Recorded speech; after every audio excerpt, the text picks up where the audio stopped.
ગુજરાતના નજીકના સમયમાં જ આવી રહેલી સ્થાનિક સ્વરાજની ચૂંટણી અંગે હર્ષ સંઘવીએ ઝી24 કલાક સાથેની એક્સક્લુઝિવ વાતચીતમાં મોટું નિવેદન આપ્યું છે।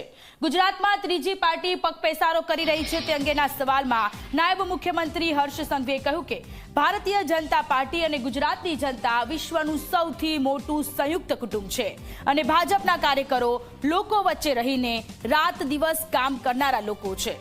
ભાજપના શાસનમાં ગુજરાતના પ્રત્યેક વિસ્તારોને અને પ્રત્યેક સમાજનો વિકાસ થયો હોવાનું કહીને તેમણે વિશ્વાસ વ્યક્ત કર્યો કે આવનારા સમયમાં પણ વિકાસના અદ્ભુત કામો થશે। સાથે જ વિપક્ષ પર નિશાન સાધતા કહ્યું કે ભાજપના કાર્યકરો ફક્ત ઇલેક્શન ટુરિઝમ માટે નથી નીકળતા।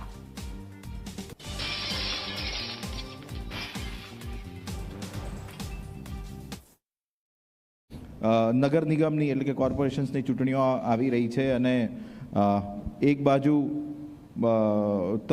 તમને પડકાર આપનારા લોકોની સંખ્યામાં ધીરે ધીરે યુવા નેતાઓમાં વિરોધ પક્ષમાં વધારો થઈ રહ્યો છે। કેવી રીતે એમને જવાબ આપશો અને ખાસ કરીને સૌરાષ્ટ્ર એક એવું રીજન છે જ્યાંથી એક નવી પાર્ટી ધીરે ધીરે ગુજરાતમાં એન્ટર થઈ રહી છે, કેવી રીતે રોકશો? રાજ્ય અને દેશના હિતમાં જી ભારતીય જનતા પાર્ટી અને ગુજરાતની જનતા દુનિયાનું સૌથી મોટું સંયુક્ત કુટુંબ છે। એક સિક્કાના બે પહેલું છે।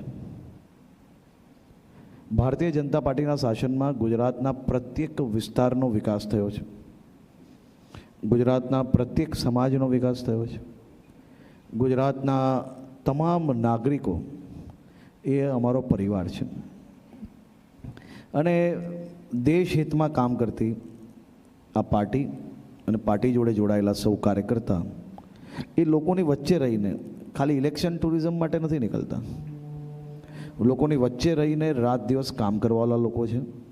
અને મને પાક્કો વિશ્વાસ છે કે મહાનગરપાલિકાઓ આજે જે તમે અમદાવાદના વિકાસની વાત કરો છો જી, એ વિકાસ કરનાર કોણ? જી આપણા અમદાવાદના સૌ નાગરિકોને ભારતીય જનતા પાર્ટીની આ तो भविष्य ની અંદર भी अद्भुत થશે। आगे आगे देखो होता है क्या।